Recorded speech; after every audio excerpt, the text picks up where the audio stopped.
Você já parou para pensar que a sua empresa pode estar pagando impostos a mais? O nosso sistema tributário é bem complexo e é comum as empresas pagarem mais do que o devido.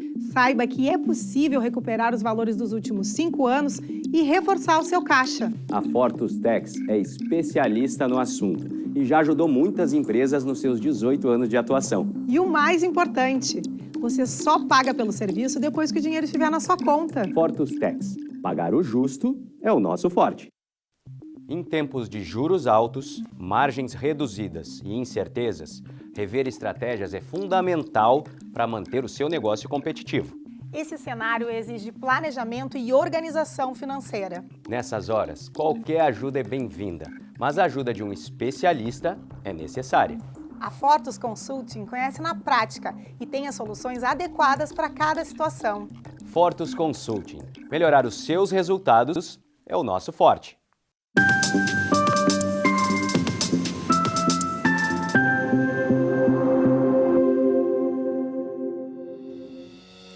Olá, sejam todos muito bem-vindos ao Papo Certo. O nosso programa vai ao ar de segunda a sexta aqui na Ubra TV, sendo transmitido além do canal 48.1, também através dos principais canais digitais. Olá, minhas amigas, meus amigos, muito obrigado pela audiência. Hoje, no nosso Papo Trabalhista, estaremos tratando de um tema muito contemporâneo, que é Deepfake. E quem estará trazendo todos os esclarecimentos para nós é o Dr. Marcelo Luca, que tem um extenso currículo, pesquisador no doutorado em Direito da URGS, mestre e bacharel em Direito, engenheiro e mestre em Prevenções de Riscos, especialista em perícias em áudio e imagens e documentos digitais, servidor concursado há 33 anos do TRT da 4ª Região e há 8 anos é chefe da divisão de perícias oficiais do TRT.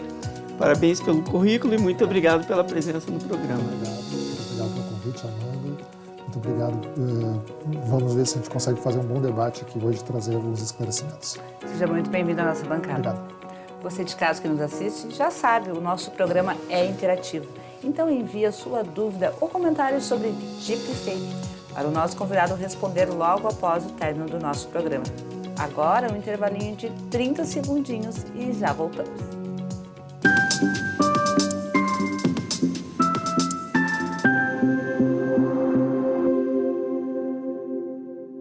Tá difícil encontrar o profissional certo para a sua empresa? Precisa de alguém detalhista para aquela vaga no financeiro? Quem sabe um criativo para o marketing? Ou ainda, alguém focado em resultados? A Fortus RH utiliza técnicas de seleção e processos estruturados, realizando entrevistas, aplicando provas e testes específicos. Tudo isso para buscar a pessoa certa para a vaga certa. Fortus RH. Conectar pessoas é o nosso forte.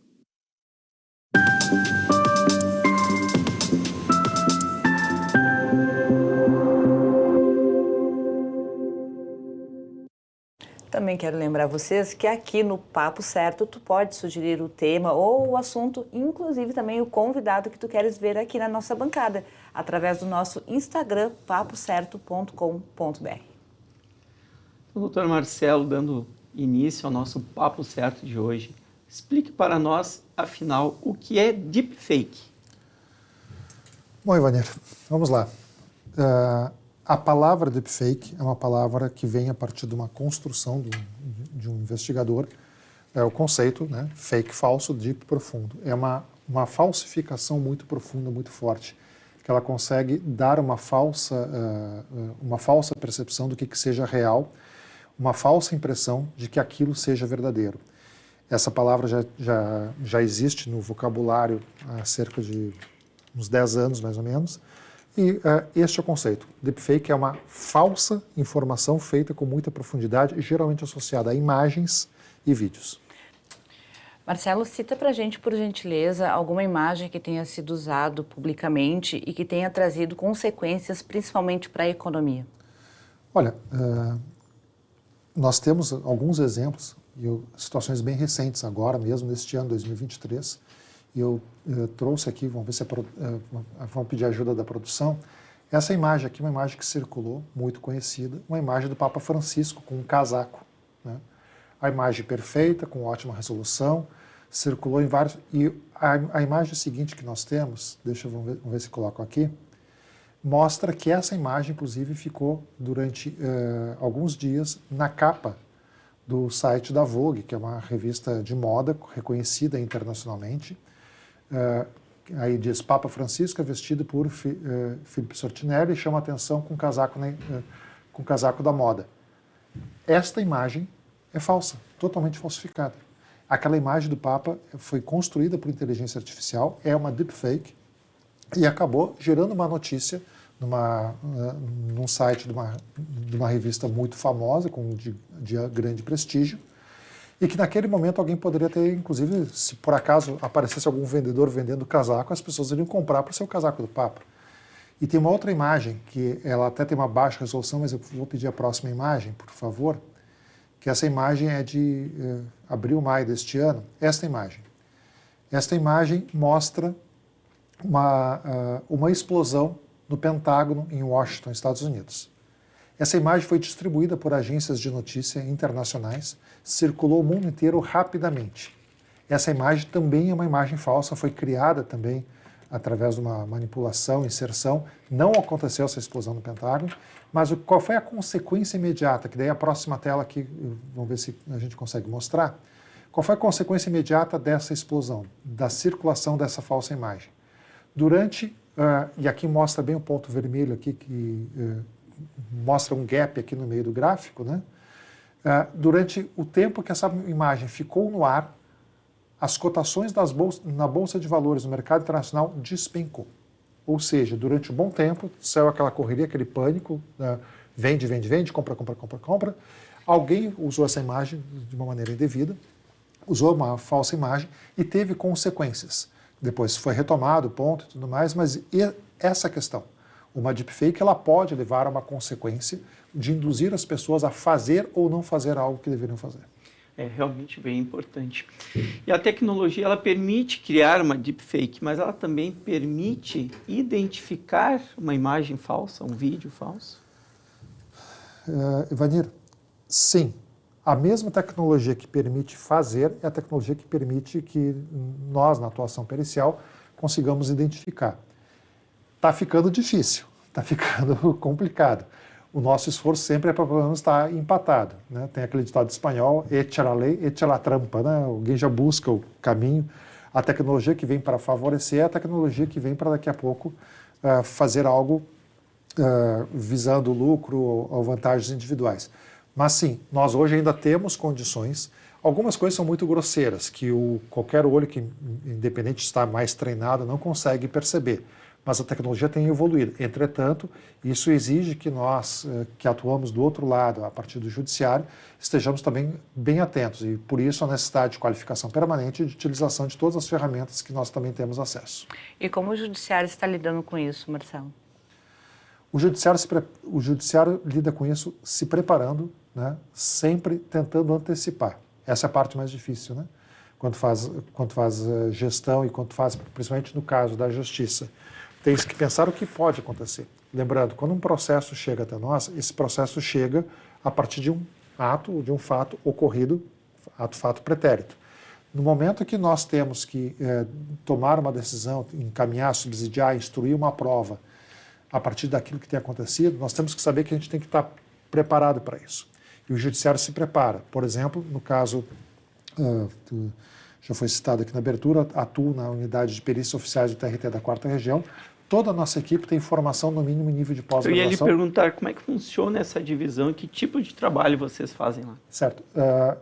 Toda a equipe hoje, como eu comentei, é preparada no mínimo nível de pós-graduação com atualização permanente, qualificação e atuação permanente. Essa unidade que nós temos no TRT da 4ª Região, ela existe há mais de 50 anos. Ela começou com uma unidade voltada exclusivamente para a área de documentoscopia, que é a análise de grafismos, falsificação de documentos, enfim. Só que o documento modifica ao longo do tempo. Nós tínhamos cartões pontos mecânicos, a famosa chapeira, aquela, né, Ivanir, de bater o cartão ponto, o livro ponto registrado, o bilhetinho, a máquina de datilografia que preenchia o recibo salarial. Eu sempre conto que quando eu fiz concurso para esse trabalho, e eu tive que fazer prova de datilografia para ser servidor, né? Hoje em dia não tem nenhuma máquina de datilografia, pelo menos não na minha sala. Então a gente trabalha com isso e fizemos um processo todo de requalificação, porque esta prova, hoje em dia, de característica digital, ela se faz necessária. Nós temos uma equipe hoje, como comentei, a nossa equipe tem mais de uma dezena de servidores, todos com formação e qualificação continuada. E como é feito o exame para identificar assinaturas falsas? Esse é o nosso histórico, né? É a nossa maior tradição na unidade. O exame de identificação de assinaturas falsas, ele vai sempre atrás de uma ideia de tentar identificar o grafismo se ele pertence àquela pessoa. Porque por mais que a pessoa tente fazer uma falsificação ou um falsário tente imitar, sempre há características que serão intrínsecas, assim que todo mundo vai acabar deixando se trair, a não ser que seja um falsário altamente treinado. Posso fazer um pequeno teste com vocês dois aqui agora? Claro. Podemos. Tá, vamos lá. Peguem a ponta do pé, o pessoal de casa pode fazer isso também. Peguem a ponta do pé, estica a ponta do pé e começa a girar a ponta do pé no sentido horário. Ok? Então, girando. Coloca o dedo indicador no ar e continua girando o pé e desenha o número 6 com o pé. O número 6 com o dedo e gira o pé. Girou o contrário, meu pé. O pé gira ao contrário. Verdade. Isso eu fico muito contente, é sinal de que tanto a Amanda quanto a Evanina não são falsários treinados. Por quê? Como é que acontece isso? Nós somos treinados, adaptados, adestrados, desde o momento da nossa escrita, a colocar as nossas características pessoais, se diz impressões idiogenéticas. Então a gente consegue identificar que, por mais que a pessoa, mas a assinatura toda é diferente e tal. Inclusive, essa é uma regra que tem na análise de grafismos. Se duas assinaturas são iguais, uma é falsa. É mesmo? Nenhum de vocês aqui, né, nenhum dos nossos apresentadores, pessoal do apoio, nada, quem tiver duas assinaturas iguais, uma é falsa porque copiou de alguém. Né? Então, esse tipo de exame que nós fazemos, de fazer verificação a partir de um padrão, a gente pega um documento original, mas faz a pessoa assinar para fazer comparação e vamos atrás, a gente não vai atrás da assinatura igual, a gente vai atrás do detalhe. Que interessante, gostei. Eu acho que a última pergunta desse primeiro bloco, em relação a perícias com voz, como ocorre?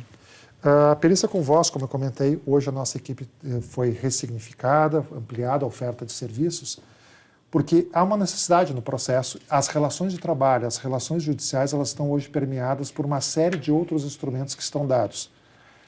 Todo mundo aqui, e a ênfase que eu vou dar, peço licença, mas eu vou dar uma ênfase para o processo trabalhista. Nós estamos hoje sujeitos a receber uma mensagem de WhatsApp a qualquer hora do dia ou da noite, final de semana, fora da jornada de trabalho, um áudio do chefe, um pedido de um cliente, ou o que quer que seja. E também nas nossas conversas, a gente pode daqui a pouco estar com o celular presente em cima da mesa e estar gravando uma conversa. Porque ele faz parte do cenário hoje em dia, faz parte se eu chegasse aqui e colocasse um aparelho de gravação, um microfone apontado para alguém, a pessoa, peraí, está me gravando.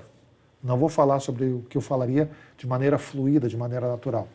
Um celular está presente e daí ele pode estar gravando situações de assédio sexual, de assédio moral, combinação de salários, alteração de comissões, jornada de trabalho, horas extraordinárias. E essa perícia nós também fazemos porque a pessoa pode dizer, não é minha voz, isso foi editado, não é bem assim. Nós também fazemos essa perícia. A perícia de voz se chama perícia de autenticação de locutor. Nós coletamos um padrão, é marcada uma entrevista com a pessoa que está sendo investigada, ou que foi indicada como sendo que participa daquela gravação, e a gente faz uma entrevista com essa pessoa e está coletando a voz dela. Com essa voz coletada, nós vamos comparar com a gravação e identificar também características particulares. E como ficam os custos para uma análise, uma perícia como essa? Uma perícia dessas hoje, no mercado, ela custa bastante caro. Só que, como se trata de um serviço público, porque é feito a partir da unidade oficial do TRT, ela não tem custos para as partes. Muitos advogados, muitos operadores do direito não percebem isso e muitas vezes deixam de utilizar, que seria um instrumento importante para a resolução do processo, para perceber de que toda a cognição do feito vai ser muito melhor a partir do momento de ter uma prova robusta. Não tem custo para as partes. Não tem custos. Independente de estar a parte sob benefício de assistência judiciária gratuita ou não, o serviço oferecido pela unidade de perícias oficiais do TRT hoje, ela não tem custo para as partes. Muito interessante. Bom, pessoal, chegamos no finalzinho do nosso primeiro bloco. Vamos fazer um intervalo de 1 minutinho e já voltamos com o Papo Certo falando hoje sobre deepfakes.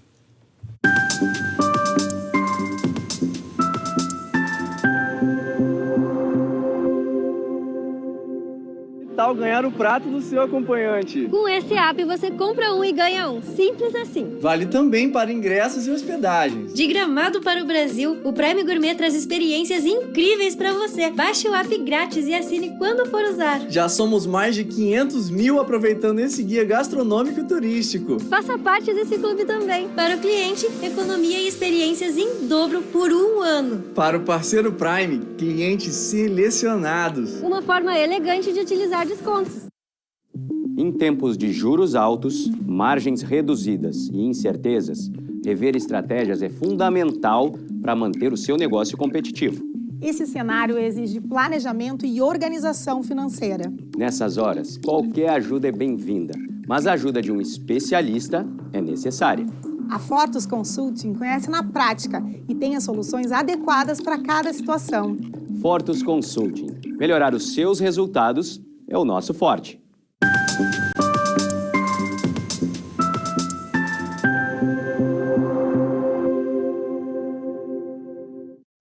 Voltamos com o Papo Certo e o programa também está sendo transmitido simultaneamente pelo YouTube e pelo Facebook. E através dessas duas plataformas, além de vocês nos assistirem, também já podem lá compartilhar.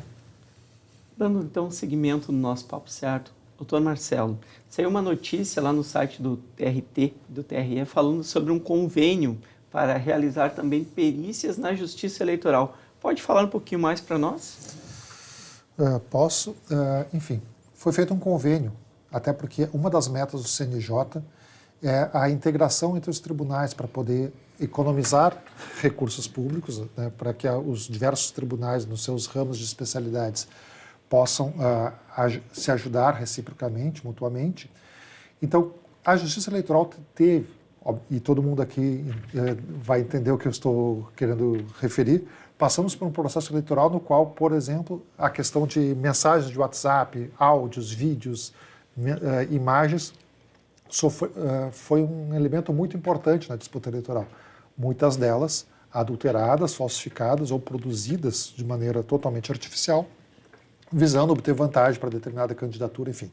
A Justiça Eleitoral precisa ter algum apoio técnico, então foi feito um convênio entre o TRT, com a nossa equipe técnica, com o Tribunal Regional Eleitoral, né?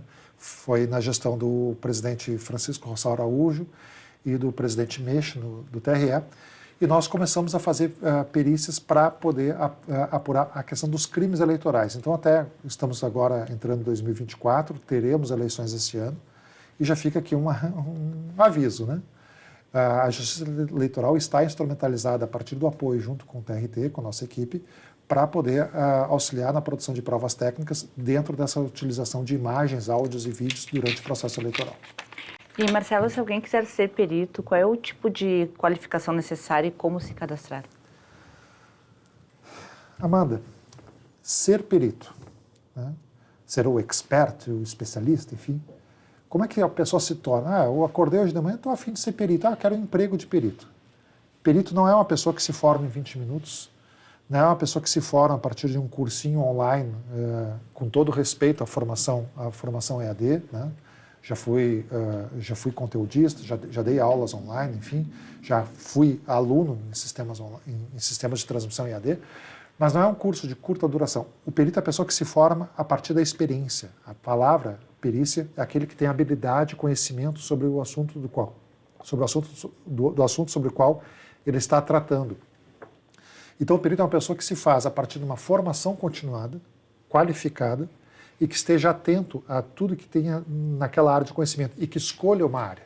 Eu sou perito de tudo. Não existe isso. Um perito é uma pessoa que tem uma formação específica e, principalmente, que essa formação tem que ser feita através de um sistema oficial. Quando eu faço a crítica a um cursinho que alguém oferece, alguma empresa ou alguma pessoa particular, tu és reconhecido como perito no momento que tu apresenta uma certificação, uma qualificação feita a partir de instituições oficiais de ensino, no caso da UBRA, de outras universidades sérias aqui que nós temos, e que pode oferecer uma qualificação a partir de registros. Feita a qualificação e tu estás permanentemente te qualificando, te atualizando, registre-se junto às instâncias judiciais, Tribunal de Justiça, Tribunal Federal, Justiça do Trabalho, Justiça Eleitoral, na medida que tu te cadastre e faça a apresentação do teu nome, circule, faça uma boa divulgação participe de fóruns e tudo mais, tu vais começar a ser nomeado e assim começa o trabalho de perito. Perito não ganha dinheiro rápido, é o perito que vai atuar privadamente. No primeiro momento, tu vais trabalhar, fazer o teu trabalho e tem que esperar terminar o processo para receber os teus honorários, né? Então, tu leva um tempo, mas depois que tu consegue chegar nesse ponto, tu vai estar sempre assim, recebendo os teus honorários profissionais e receber novos trabalhos. É um investimento de médio para longo prazo, mas com bons resultados. Muito bem, vamos dar uma descontraída agora. Muitas pessoas assistem séries investigativas, eu sou um fã. Nossa, poderia citar várias aqui, mas sempre naquelas investigações se descobre tudo. E na vida real é assim mesmo? Olha, muita coisa é cinema. Muita coisa é cinema, muita coisa... só que muito do que se apresenta nessas séries que a gente está referindo, também eu sou fã, algumas inclusive lidam a partir de casos reais, é bem interessante. Muitas dessas séries mostram possibilidades. A gente não fala, do meu ponto de vista, que estou falando do ponto de vista de uma unidade de perícia oficial, o que a gente tem e o que a gente pode fazer. Eu quero dizer que a gente pode fazer muito. Porque se eu digo as nossas fragilidades, a pessoa mal intencionada vai tentar exatamente a partir disso aí. Mas muita coisa se descobre. Quando se fala de uma série que o cara descobriu uma situação, pegou uma imagem lá e deu um zoom lá dentro, uma imagem totalmente borrada, recuperou lá um número da senha do cadeado e conseguiu ver. A gente sabe que isso não funciona bem assim. Entretanto, há cada vez mais recursos, alternativas e disponibilidades de ferramentas que permitem a gente... Nós estamos muito melhores do que há 10 anos atrás, por exemplo. E estamos um abismo de distância do que há 20 anos atrás. Marcelo, e voltando ao assunto das deepfakes, falando um pouquinho agora sobre a inteligência artificial, cada vez mais presente no dia a dia, tu considera que ela vai um dia substituir o homem em tudo? A inteligência artificial, por exemplo, foi a que criou aquela imagem do Papa que nós vimos agora há pouco, né? A inteligência artificial, o nome diz que ela é inteligência. E como é que a gente desenvolve a inteligência? Se nós temos uma criança e começamos a dar informação para ela, ela começa a elaborar cada vez mais e fazer a sua sinapse, seus raciocínios. Quando nós temos essa situação, a gente tem que lembrar o seguinte: essas ferramentas de inteligência artificial, que algumas são, que eu vou usar a expressão aqui, de caráter recreativo, vou lá entrar em determinado site, perguntar, pedir para fazer alguma coisa. Tem site, semana passada, eu estava usando uma inteligência artificial e compus uma música. Pedi, vai lá, me cria um samba com tais e tais palavras e tal, não sei o que, e criou, né, um ritmozinho, bossa nova, enfim. A inteligência ela tem que ser alimentada. Então, na medida que a gente cada vez mais, mesmo em caráter recreativo, está alimentando, ela está melhorando. Só que quem alimenta é o conhecimento da pessoa humana. Nada pode ser feito sem que nós tenhamos claro de que é a partir dos nossos conhecimentos, que é a partir daquilo que nós produzimos, que é a partir daquilo que nós entendemos. A figura humana nunca poderá ser prescindida, nunca poderá ser relegada. Até porque a inteligência artificial ela está dentro de um contexto de uma sociedade que é feita para o bem-estar da humanidade. Então, né, mas tem que tomar cuidado. Tem que tomar cuidado para que não supere as coisas. E na perícia voltada para o direito, tem como usar a inteligência artificial, então, para descobrir uma falsificação de imagem, por exemplo? Sim. Eu, um pouco antes da pandemia, participei de uma formação, de uma capacitação, utilizando uma ferramenta de inteligência artificial, que é para identificar inserções de imagens dentro de uma outra imagem, né? Então, a inteligência artificial ela tem facilitado. Quando a gente fala de usar a inteligência artificial, é que, assim como ela pode ser usada, falei aqui, de caráter recreativo ou para uma intenção, ela também é usada por outro lado. Por exemplo, nós temos usado bastante para a reconstrução de imagens. A pessoa foi lá, rasgou, tentou adulterar uma imagem. A inteligência artificial ela tem facilitado, ela tem dado muita velocidade para que a gente tenha os resultados necessários nos exames periciais. E no Brasil nós temos uma produção bibliográfica sobre esse assunto? A nossa produção bibliográfica, pesquisa científica, ela é muito incipiente, Amanda. Ela está muito inicial e isso temos que pensar pelo lado bom da coisa. Temos que pensar de que é um campo importante de pesquisa para acadêmicos, né? Fica aqui a provocação para os pesquisadores, para os profissionais do direito, para os profissionais da engenharia, de que é um espaço importante para que se desenvolva a teoria, se desenvolva conceitos, porque quanto mais gente estiver pensando sobre isso, quanto mais gente estiver escrevendo, elaborando, melhor compreensão nós vamos ter sobre as causas, consequências e efeitos que a utilização de deepfakes, imagens, pode ter na nossa vida e consequências jurídicas também. Muito bem, acredito que seja a nossa última pergunta. Você indica algum curso para aprender mais sobre isso? Como podemos estar preparados para esse mercado, né? E também, que também pode ser acompanhado pelos profissionais de direito e outras áreas. Tem algum curso? Temos? Não existe ainda, né, do meu conhecimento, um curso específico na área de deepfake, né? Porque a deepfake, as imagens, a perícia, ela é uma coletânea, é uma necessidade, ela é necessariamente interdisciplinar. Tu tens que ter um pouco de conhecimento de engenharia, um pouco de conhecimento de computação, um pouco de conhecimento da psicologia, do comportamento humano, né? E, se nós estamos falando da perícia, tem que pensar como isso se relaciona com o processo, quais são as consequências que isso teria do ponto de vista jurídico, né? O que eu recomendo fortemente é que quem for buscar alguma formação, como eu já citei há pouco, que busque através de instituições oficiais.